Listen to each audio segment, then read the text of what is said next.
And I want to talk a little bit about I want to talk real to y'all for a second, because there are times when God doesn't seem fair. I want to talk about when God doesn't seem fair. I want to talk about that. Turn to Genesis, the 16th chapter.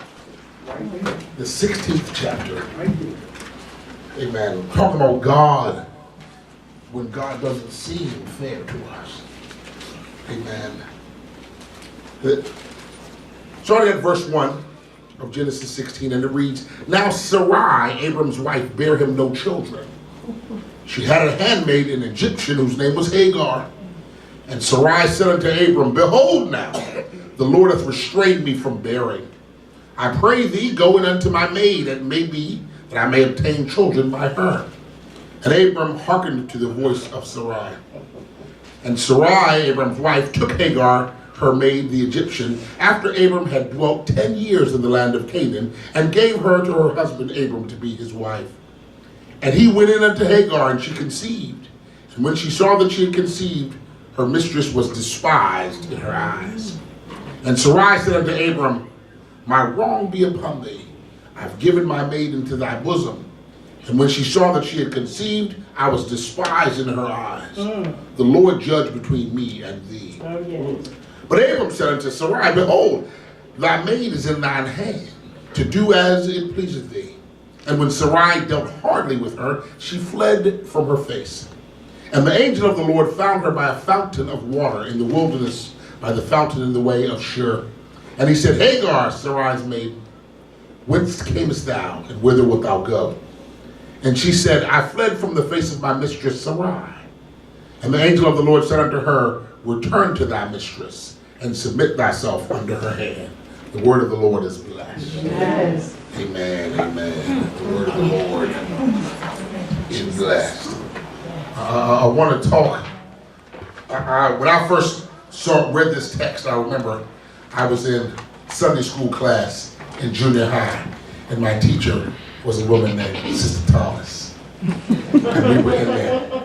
We were behind the baptism pool. That's what it was. And when you came in, children in Sunday school, you had to pay your offering. Immediately. You better bring your dollar and put it on the when you first walk in. Don't try to keep it for candy. Don't play. Mother did not play. And if you didn't have to, then go find your mother and go get it. Praise God. Because I work night. Doesn't work night. Well, I need Myra to anyway. Okay. But the first time I was introduced to the story of Sarai and Hagar, and I had a lot of questions, because I kept hearing God is good. That's all I ever heard. But then I looked at Hagar, and it seemed like Hagar wasn't treated very nicely. So I began to think on that thing, and for years and years I looked at it and not really grabbed a hold to it. And I know that a lot of us are wrestling in our lives with some of the same ideas. What happens when we think a good God has treated us unfairly? Where do we go? Amen. And what do we do? So that's what I want to look at a little bit. I'm getting to the title in a second. But I realized the other day that it was Black History Month.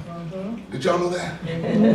I realized it was Black History Month. I see, because when I turn on the TV and I see the way that they're talking about my sister, Senator Stacey Abrams, Yes. after she responded to the State of the Union address, some of the things they said about her, I forgot it was Black History Month. My God. The way they was talking to her. And then when Colin Kaepernick, when he gets his money from the collusion, which means they admitted that they cheated, right? They didn't want to go to court because they knew they were going to lose. Yes, that's right. Right? And how people are getting on his case for getting his money. I've never heard that in America. Yes, right. You mad at me that I'm getting my money. Right. Right. All of a sudden, and look, all the folk are not white. That's right. Oh, absolutely. They're calling him a sellout because he got his money. Right. But I forgot when I heard all that noise. I forgot it was Black History. But Alice Walker said, "Don't wait around for other people to be happy. That's right. Any happiness you get, you got to get it for yourself. Right? Amen. So I remember, with that in mind, I remember it is Black History Month. Yes, amen. Praise God. And Amen. I think about all the Black people that I know, and I know a lot of Black people. I know many Black people. Praise the Lord. And every family, everywhere, every region of the world, we have the same story. We've always had to see God in us because the world tries to hide God from us. All the time we had to look inside to see who we were because the world always tried to tell us we were something else. Right? We told us we were not good enough, that we were not smart enough, we were not whatever enough. And so we always had to look inside. The greatest love of all is inside of us. Right. Amen. We've always had that story, but even before Muhammad Ali came up. And so we're going to put our backpack on. We got to go to school a little bit today. We got to go to history class, then we got to go to math class, and then we can go home. All right. All right. We got to go to history class first, then we got to go to math, and then we go home. Praise God. Don't be late. Here we go in your backpack. Now, as y'all know, Pastor was a history teacher, and I love history, and I could go on and on. I'm not going to go on and on. You won't never turn it at her. She say amen. She signifying. But one of the most insidious moments in all of American history, one of the most infamous moments that never gets its due, happened on May 18th, 1896. See? Because on May 18th, 1896, Chief Justice John Marshall declared, I'm going to read just what he wrote, he established, as long as public accommodations were equal in scope, they could be separated at the behest of the provider. In other words, separate but equal was considered constitutional. From that moment on, they said as long as things were separated or equal, they could be separated. And that gave way to segregation. Right. Black folk over here, white folk over here. Black accommodations over here, white accommodations over here. And so that would impact us for generations. We still are. Why? Because I don't know about you, but I was raised by people who was raised in segregated America. Amen. So the things and some of the things that the nuggets they dropped in my spirit, on purpose and not on purpose, they did so in the context of, right? And so young people, you'll have to forgive us because the world that we learned about is different than the world that you learned about. That's right. And so we got to work our way to there, but we still are suffering from Plessy versus Ferguson. Oh, my. And the mindset that happened, but I told you we have to find God for ourselves. Yes, we do. In 1896, we had to find God for ourselves. Bishop Mason, we had to find God for ourselves. Because the world was trying to say that he was separate. It was separate, but it was Get equal. See, we're no longer bound around the feet after Plessy versus Ferguson. See, this is after slavery, y'all. It's 30 years after slavery. Right? So they couldn't put shackles on our feet, so they put shackles on our mind. There you go, Pastor. There you go. And some kind of, it's harder to get the shackles off your mind. Yes. Sure is. You can get a big heavy rock and bust them off your feet. All right now. But something about when there's a shackle on your mind. Yes, come on now. When you can put it anywhere. See, when your mind is shackled, you could be on a mountaintop, you could be in a palace. That's right. My God, my God. That's why the weapons of our warfare are not carnal, Come on, Pastor. but they are mighty. That's it. That's it. That's it. We're no longer, as I said, bound about the feet. We're bound about our minds. And there's so many instances. I could go on and on and on. Yes. So many instances of how segregation has affected black people. Yes. For example, we, like Hagar, are slaves to our obedience. We're suffering for our obedience. Hagar, as you're going to see in the text, she suffered from the fact that she was obedient. Black folk, we look up in the paper and they say we have these rights, and then we exercise these rights, and then we suffer from the obedience. Yes. For example, one of the places where we felt the sting of segregation, we had the ability to move about. Now we didn't have to have black cards and all that kind of stuff. We could go where we wanted to go. And so we began to travel about. Some of our neighbors and family and friends had moved up north, and we traveled back and forth between the north and the south. Right? And there was a man named Hugo Green, who was a postman in Harlem. But he was from North Carolina, a place called Gastonia, North Carolina. And he would drive back and forth to see his family in Gastonia. And in those days, because of segregation, there were so many places where he could not eat.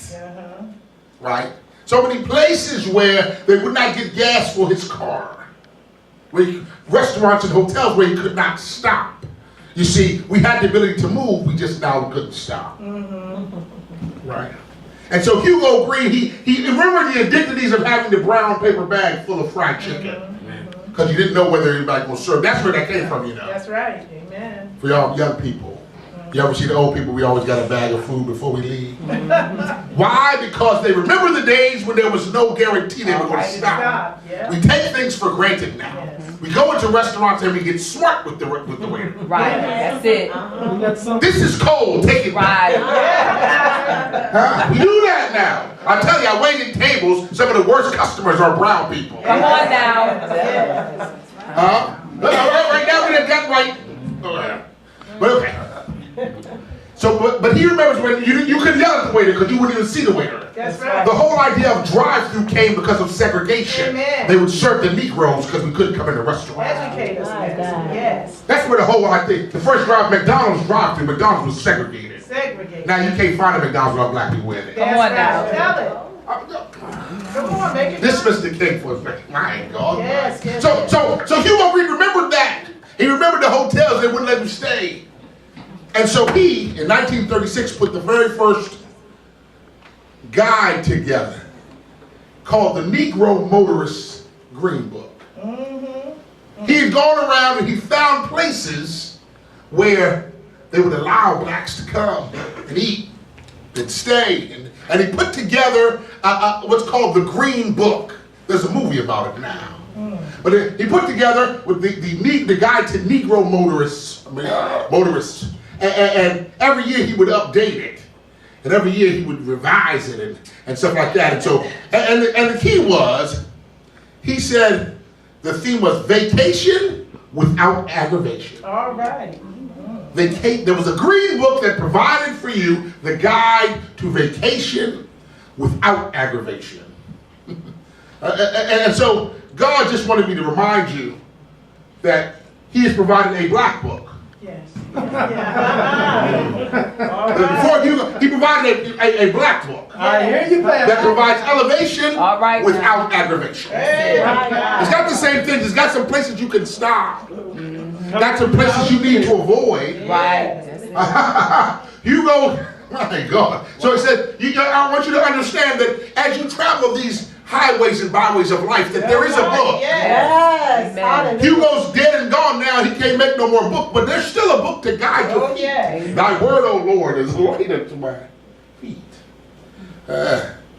Come on, y'all. We about to leave. We got to leave history class. We got to go. Thank you, Mr. King. Off y'all go. Now, as I told y'all before, when I began to think about this story of Hagar, I was reading it. God usually gives me a text and I start to read it, and then he kind of puts the pepper and stuff on it later on. And Friday I was working after school. We had an after school program, and I was sitting in the office, and one of my coworkers, her son, was in the office. But couldn't have been no more than 10, 11 years old. And he's doing his homework. So Mr. King walks by, and he has this perplexed look on his face. He reminded me of Sean a lot. He was sitting there looking, he was so serious. I walk by, and he says, then he says, Mr. King, do you know what X is? And I said, yes, of course, X is the unknown. I'm being deep. Then he said, could you help me with my math? And I said, of course. Man, that's what I said. I said, of course. So I walk over there, and I got it written down. I'll never forget it. The boy turns the paper around to me, and it says, y equals x cubed minus x squared minus x plus 7. Plot a line given the values of x for 3, 6, and 9. What grade is I don't. He's 11. He's 11. Praise him.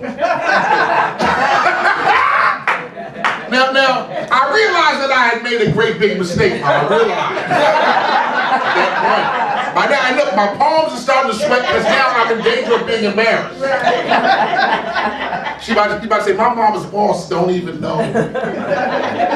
Right? So now I'm stuck. And so I try to give it. Now, but God, wait, God says that's what we do. Yeah. You see, the problem was that because I knew the person, I assumed I knew what level they were on. All right.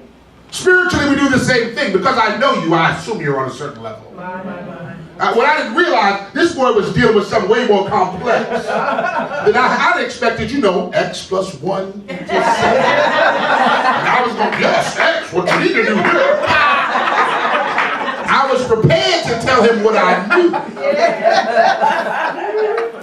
But he was on a different level than I had expected. Just because he was a young boy, I assumed that he was on a certain level. And God is saying, as we minister to each other, as we minister to Clinton, as we minister to young people, don't assume that they're on a baby level. Because there's some little people got bigged up.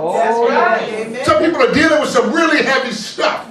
So before you go in assuming that you have an answer, find out what the problem is. See, what I should have done, I should have asked him what level, what kind of math is it? Romans 12:3 says, for I say that through the grace given unto me, to every man that is among you, not to think of himself more highly, like I did, than you ought to think, but to think soberly, according as God hath dealt to every man a measure of faith. Right? Every man got a measure of faith. And so I need somebody who is algebra 2 trig grace. Amen. That's what I needed. Praise God for algebra 2 trig. And at some point you gotta just bail, you gotta give it up. That's right.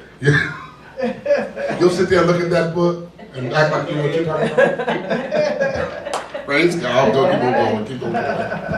But as I'm sitting there, the bell begins to go off in my mind as I'm sitting there with this little boy. And again, I'm trying to figure it out. And God said, think about Hagar. The same situation. Hagar's in the same situation. And I said, Lord, how is Hagar in the same situation? He says, just like a bunch of us, we can't move forward in our lives because of unfair treatment. We feel like we can't. See, we can never forget what happened. We know who it was, and we know where it occurred. Most of us know when it started to affect us. Right. But just in the same way, Brother Bowling, I began to explain exponents to the boy. I said, well, X cubed means X. He says, Mr. King, I know that. He said, I just need to know why. That's it. That was it. I'm saying, at least the boy said, I just need to know why.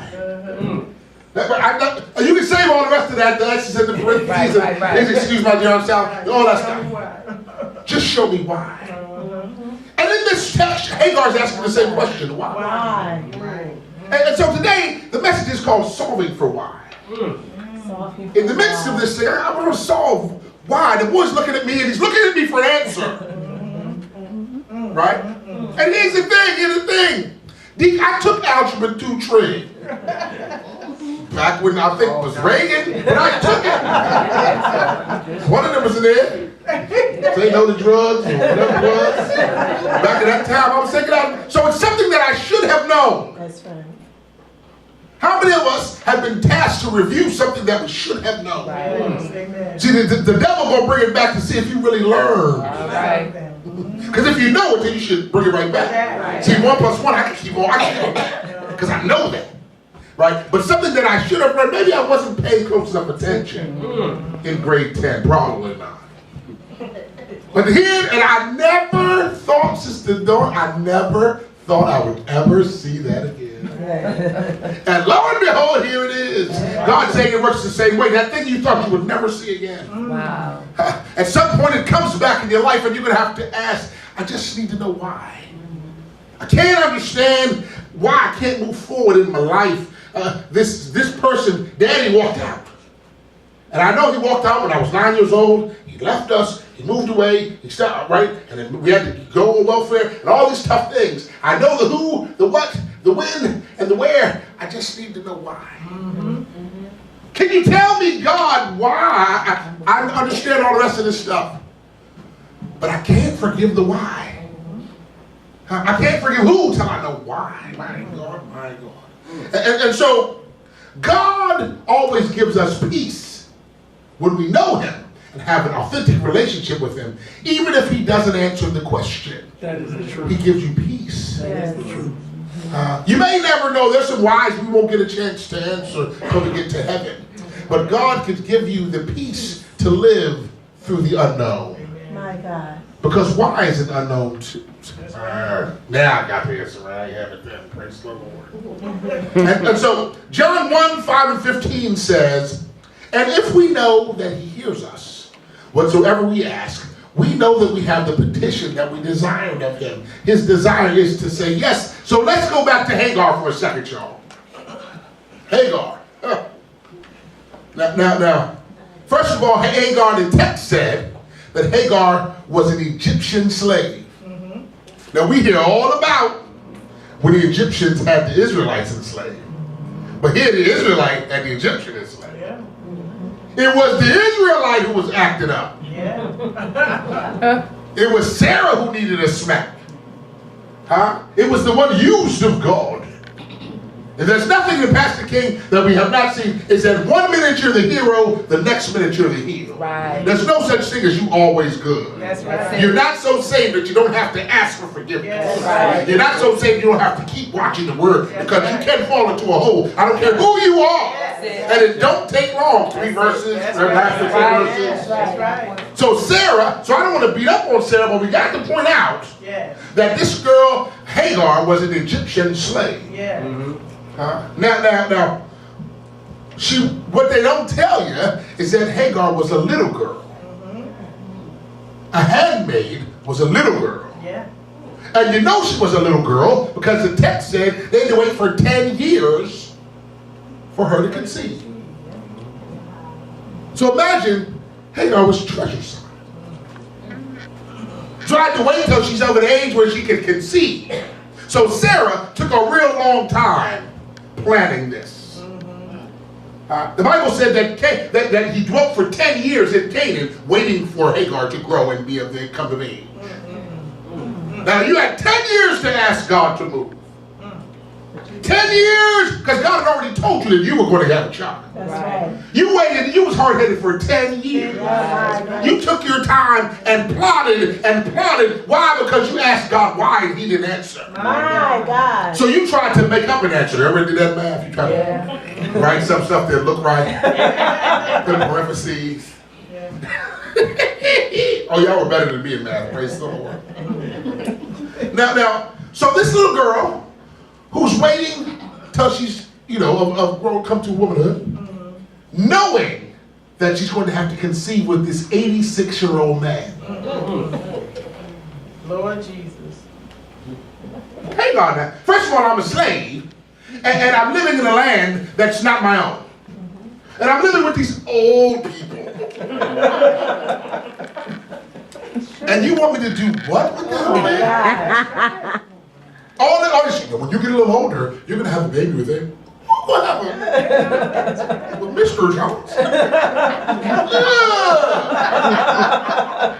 Right? So all this time you can imagine that it's becoming angst where we're with her. And then she finds out that she's pregnant. That ain't good news. Sarah's plan is good for Sarah, but it wasn't good for nobody else. And so you wonder why. I can imagine Sarah's like, Hagar's like, why? God, why? What did I do? Why do I have to be the one? This guy's nasty looking, he's old. Like, why? And everybody seems so happy. You ever been in a place where everybody seems happy about the thing that makes you miserable? Yes. Everybody you should be grateful you got a man, but he's treating you terrible. Y'all just don't know. When y'all not around, he calls me all kind of names. Yes. Well, he got a good job. My God. Yeah. That's right. That's right. I should be grateful, but I'm obedient, Yeah. but I suffer from obedience. My God. So then she gets punished for, the Bible says, despising or talking smart. She talks smart. Now, having worked in schools all my life, it is not unusual for a 14-year-old girl to say something smart when you make her do something she don't want to do. I mentioned she was Egyptian. That bitch looked like us. So a 14-year-old black girl, Watch out. you already know. Yeah. She probably, neck was rolling, the eyes, teeth was sunken and all that. Right. But Sarah said, oh no! Yeah.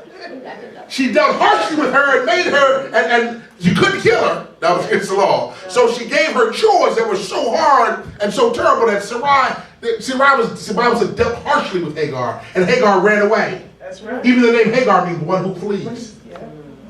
Right? So she runs away, and right when she gets out, she's running back towards her hometown. See, Shur is in between Egypt and Canaan. And so she's running back towards, she gets to the wall of Shur, and the Lord speaks to her. Yes. Verse 9 said, an angel of the Lord spoke to her and said, go back. Go back. That's right. Why? You thought you had a man. Yeah. Why? Wait a minute. I'm pregnant by this old, grapey, wrinkled up dude. His wife don't like me, and I don't like her either. So the least I can do is run back to where I know everybody, and I run back, and now the Lord shows up.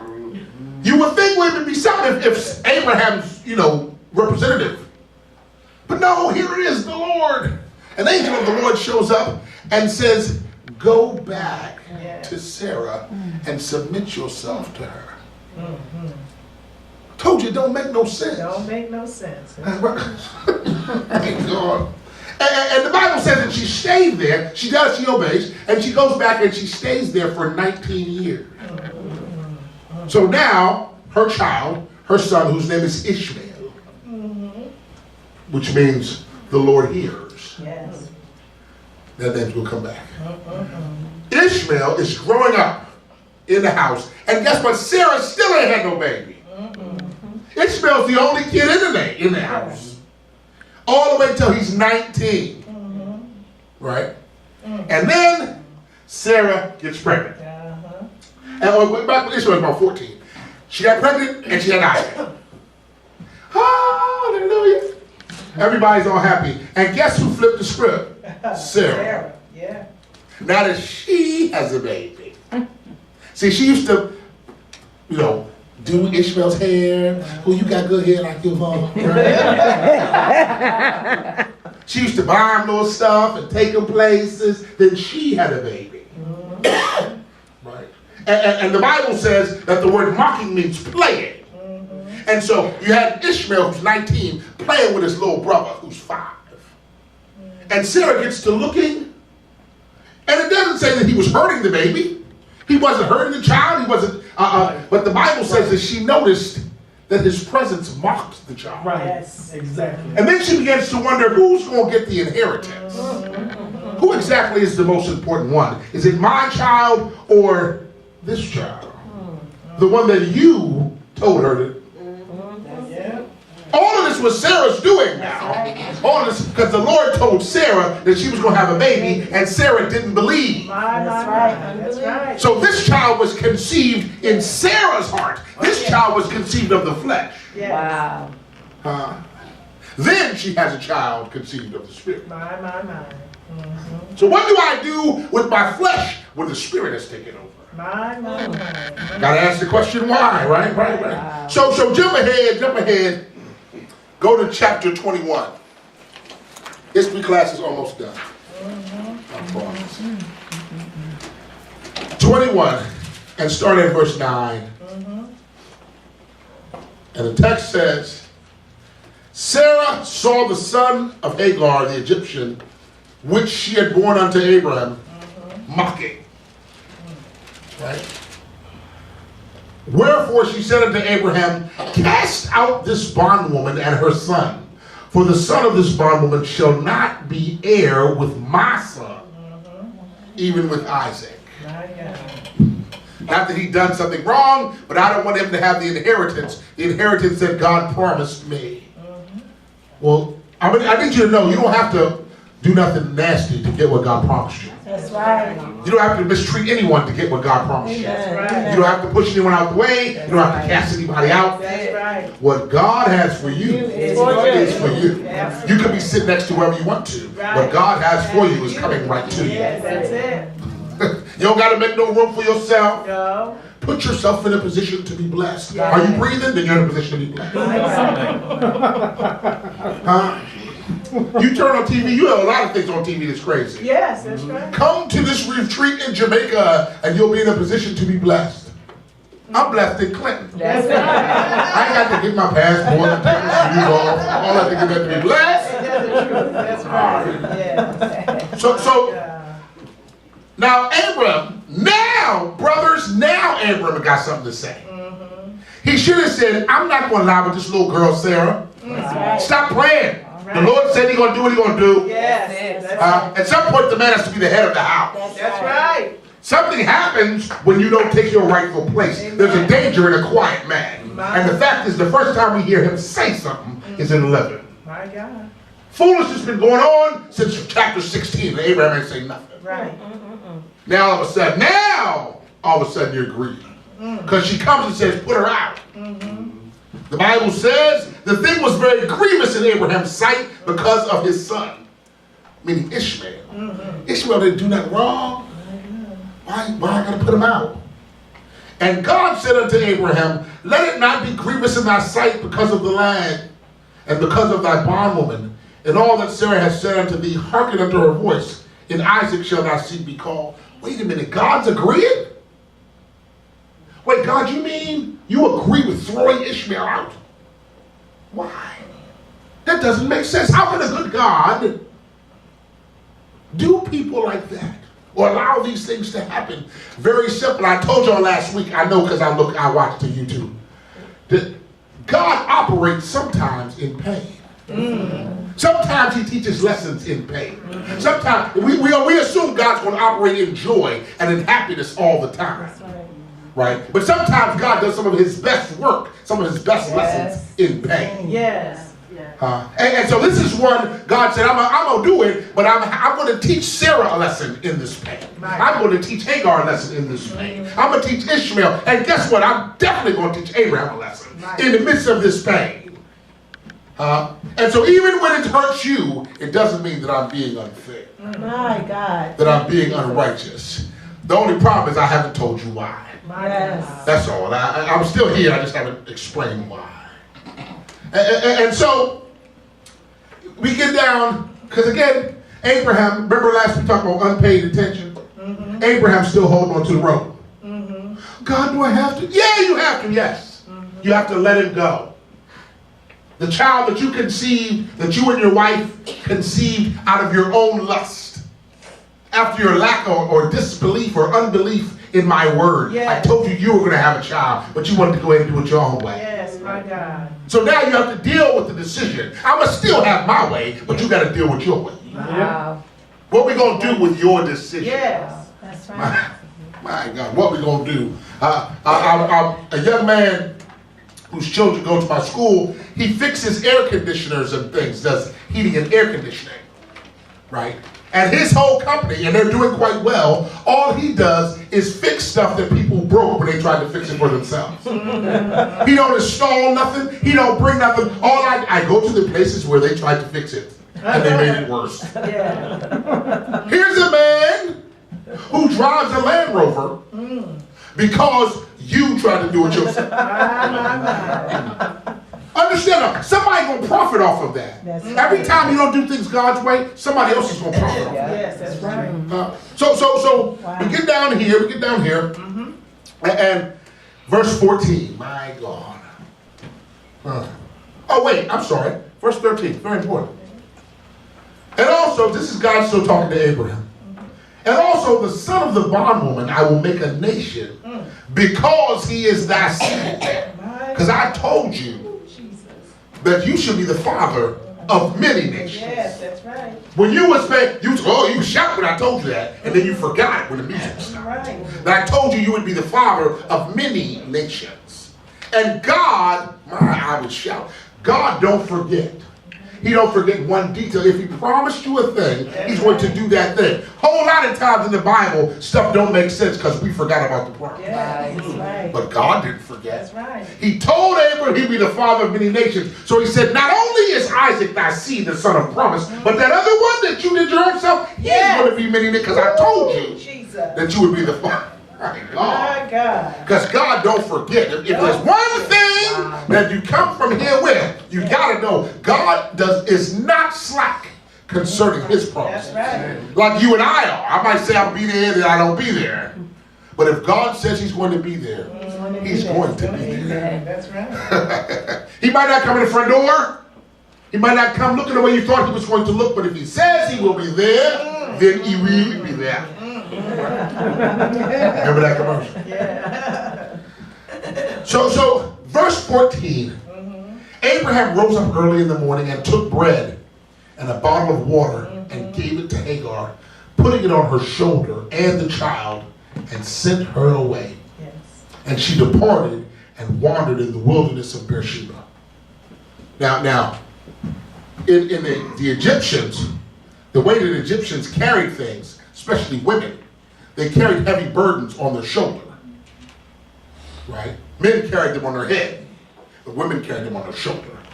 So it's very telling that she took water, meaning the Spirit of God, the presence. Yes. She put the presence of God on her shoulder, and she put her child on her shoulders, and these were the burdens that she had to carry.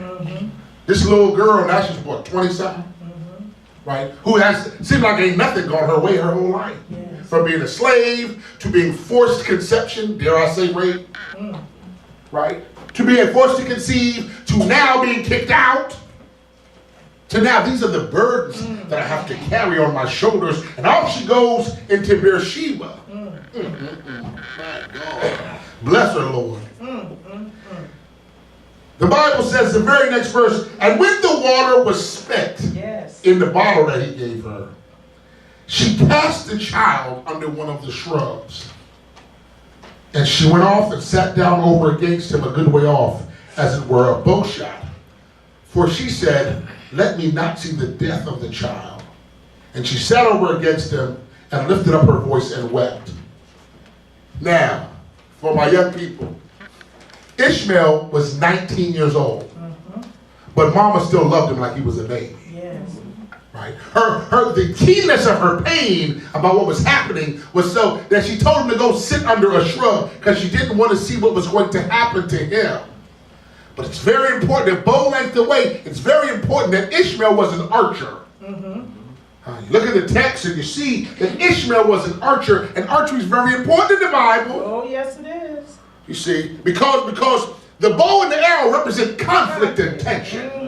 Yes. But arrows represent promise. Yes. Right? So come from the conflict and tension will come promise. Yes. It's very important that Ishmael was the guy who brought conflict and promise. Yes. Right? And so she stood about a bow length away, Yes. about the distance of promise away. My Yes. God. Yes. Because blessing is only a promise away. So I got to back up just far enough for the promise to reach you. If I get too close to you, the promise will go past you. So I got to move back just to right when I might be too far away to hug you, but the promise can still get to you. I might be too far away for you to hear my whispers and my sweet loves in the night, but you're in distant range for the promise to reach you. And so that's where, my God, that's where she was. Thank you, Lord. She got far away enough for the promise to reach her baby. Tell it that. And in the middle of that thing, here he comes. Yeah. She was up there, she was that far away, and she was crying. Yes. And God heard the voice of the lad. Yes. Because Ishmael means God hears, right? Yes. And the angel of God called to Hagar out of heaven and said unto her, what aileth thee, Hagar? Fear not, That's right. for God hath heard the voice of the lad where he is. Yes. Arise, and lift up the lad, and hold him in thine hand, for I will make him a great nation. Wait, you mean the bastard child? Yes. Made him A great nation. Yes. You can't tell nobody who wasn't born in the right circumstance That's right. that they can't be the leader of the country. Oh, Are you my. serious? Don't tell Barack Obama that. Yes. Right. Yes. Ah. My. I can see President Obama and Ishmael Yes. all over and over again. My They God. moved him out and they tried to put him somewhere else. Yeah. And here he is. Hey, Now, y'all know Ishmael will be the father of Islam. The Ishmaelites will become. And we see how the fastest growing religion, that's because we're not doing our job, but the fastest growing religion is Islam. All over the world there's been contention. Right. That's right. Right? Expanding. Everywhere there's Yes. contention. Yes. The Bible, because if you go back into chapter 16, it said that he will be a wild man, a running man, that he will have every hand against him and his hand against them. Oh my. See, they told him that you're going to be great. They told him you will lead many nations. They told him you were a child of promise. Ishmael was part of the promise. That's right. Yes. See, God just didn't tell him you're going to be the problem. You ever had to be the problem? My God. You ever notice about the problem? Oh, all of y'all always been the solution. I bet I could ask some people. You ain't always been the solution. Yes, that's right. There's somebody asking why about you My God. and me right now. I can remember being a little boy, and my mama used to do the plays at Fresh and Spring. She used to put the plays on, and we all had our parts. And I remember we were doing the Hebrew boys in the fiery furnace. And I told you this story? And I did not, my wife, Freudian, my mother wanted me to be Nebuchadnezzar, the bad guy. And I didn't want to be Nebuchadnezzar. So I was in my feelings. And my mother had said, he got the most lines, you live with me, I can make sure you know the lines. So you going to do it. And I got a whooping right before I went on stage. Behold, did I put in 3 and 1? The only crying Nebuchadnezzar in history was me. Because I didn't want to be the bad guy. None of us want to be the bad guy. I want to be the Hebrew boys. I don't want to be Nebuchadnezzar.